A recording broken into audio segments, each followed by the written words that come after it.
Hey, it's Michael J. And I've already done a top 10 favorite movie musicals video, and I followed that up with a top 10 favorite 21st century movie musicals video, but I left out the 70s and the 80s and the 90s, and so I thought, well, let's focus on that period because there's really more musical films that were released in that period than you think. It's hard to remember what they were, but here are my favorite top 10 from the 70s, 80s, and the 90s, but there's only one from the 90s. I'll show you what it is. Number 10, Yentl from 1983.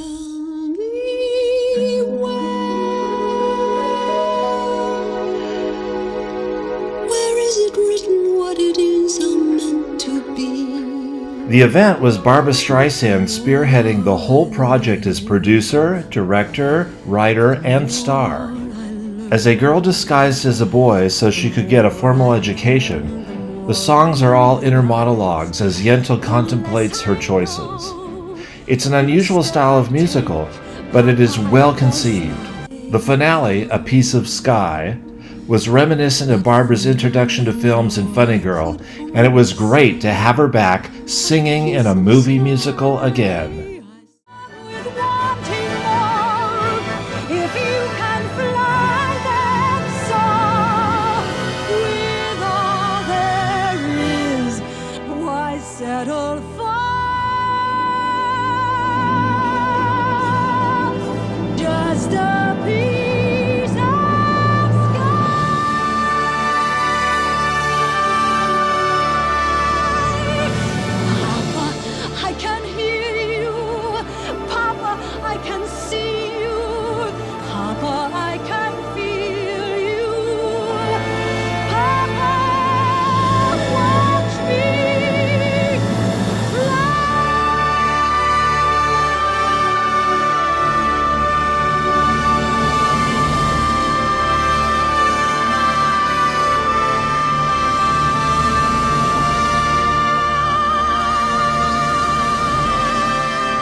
Number 9, Evita, 1996. Evita is my only entry from the 1990s. Most of the musical movies released in the 1990s were Disney animated films, which I put in a separate category. So Evita stands out from the pack in terms of live action. Plenty of critics feel that Madonna as Eva Perón doesn't do the score justice.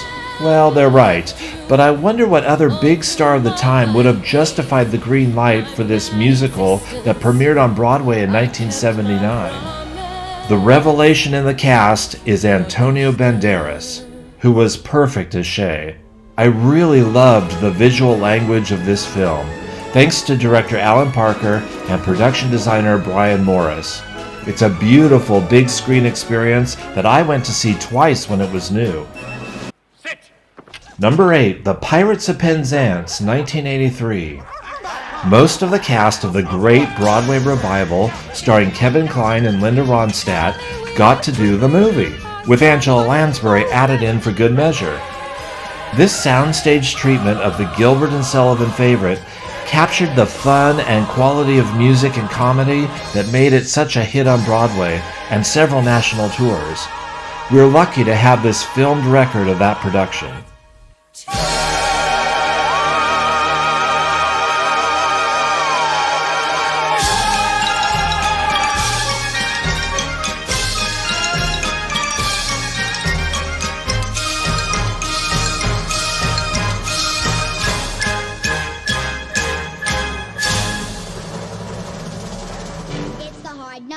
Number 7, Annie, 1982. It was inevitable that this Broadway hit show would get a film treatment, and this one was huge, with an astronomical $40 million budget at the time. The cast is superb, and the musical numbers are well staged, but I think the big mistake was taking Christmas out of the story and setting it in the summer. Had it remained a kind of Christmas story and released for the holiday season, it would have been a lot more successful in the long run. That said, It is still a joyous musical movie experience with Carol Burnett as a terrific Miss Hannigan and a cast made up of theater luminaries like Bernadette Peters, Tim Curry, Anne Rankin, Jeffrey Holder, and Albert Finney makes an impressive Oliver Warbucks. I love you, Daddy Warbucks. I don't need sunshine now to turn my skies to blue. I don't need anything but you. Aileen Quinn is cute and charming as Annie herself, and the rest of the mammoth cast helped to give us a big Hollywood musical under the direction of John Huston.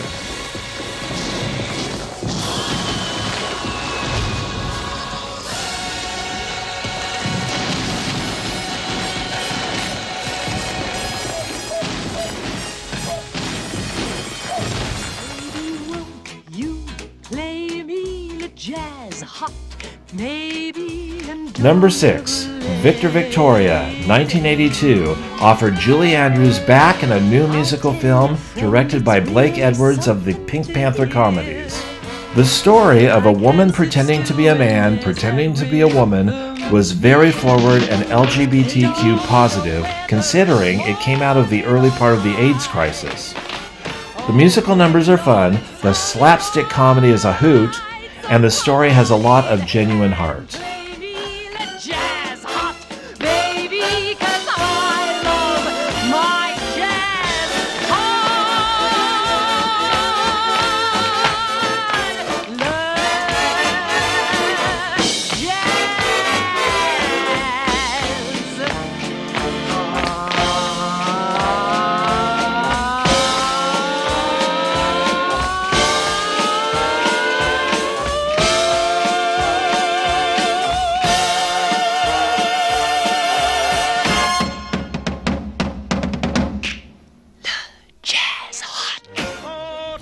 Number 5, 1776, from 1972, was the last big movie to be produced by Jack Warner, the last of the actual Warner Brothers, and it's a class act, with most of the Broadway cast appearing in the film. The musical pulls off a fantastic trick to make us worry whether or not the Founding Fathers will actually sign the Declaration of Independence when we know they will. The drama is in how they negotiate their way through issues that seem insurmountable. Number 4, Little Shop of Horrors, 1986. All film musicals make changes from the stage versions, but Little Shop of Horrors, with 2 new songs added, remains rather faithful to the off-Broadway hit. And who better to handle a musical with giant puppets than Muppet alum Frank Oz as director? Original cast member Ellen Greene had a rare opportunity to reprise the role she originated in collaboration with an ensemble of terrific comedians from the 1980s, namely Steve Martin as the dentist and Rick Moranis as Seymour. This film is just a solid throwback to the great musicals of the 50s and 60s.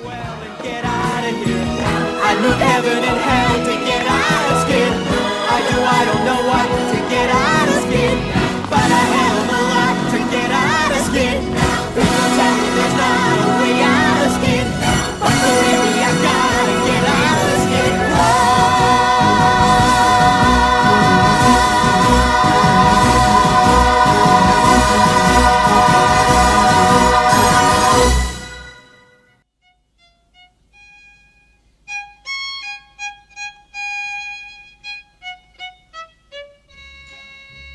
A Fiddler on the Roof. Number 3, Fiddler on the Roof, 1971, was very true to the stage origins, including the use of Jerome Robbins' choreography, though it was directed by Norman Jewison. The film is visually realistic in setting, but finds a way to seamlessly transition into song and dance. The largely unknown cast, led by Topol, who had performed the lead role in London, helped to give the characters an authenticity that might not have felt as true if big stars were employed. Bring me a ring, for I'm longing to be the envy of all I see. For Papa, make him a scholar. For Mama, make him rich as a king. When shall we make the wedding? Thank you, Papa. What else could I do? Sunrise, sunset, sunrise, sunset, swiftly flow the days. Ceilings turn overnight to sunflowers, blossoming even as we gaze.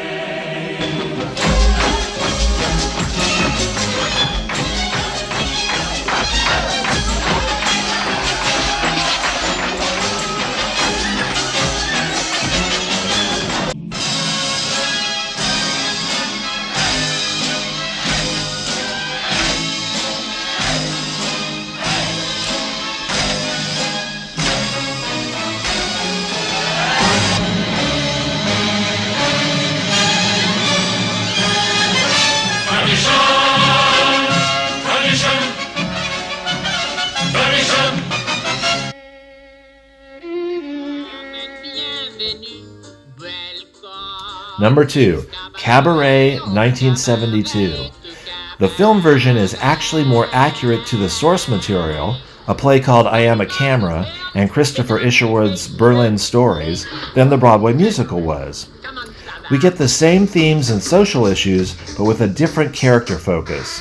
Also, the score is reduced to just the cabaret numbers that comment on the action indirectly. However, those numbers, sung by Joel Grey and Liza Minnelli, and directed and choreographed by Bob Fosse, are fantastic. I'm particularly intrigued by the atmosphere of the film, as well as the really interesting editing.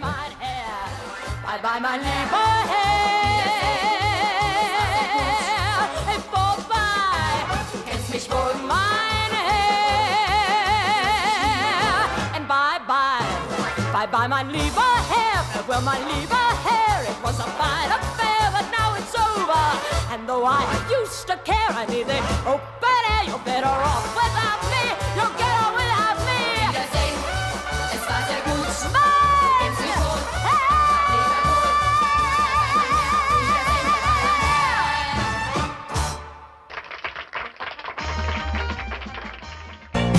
gut? Number 1, Grease.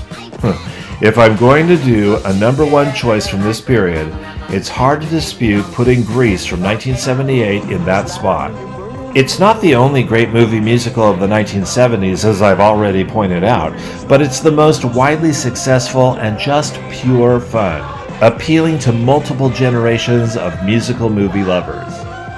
Well, that's my top 10 list. Now, I'm sure I forgot something that you think I should have had in the list that was your favorite. Maybe you're a fan of The Wiz, or maybe Pete's Dragon, I think that counts, or Bedknobs and Broomsticks, remember? And I know those, I said I was staying away from the Disney films, but those were live action films that had some animation in them, but they were musical movies with live actors singing, so I think they count. But let me know in the comments what you think, and I'll see you in the next video.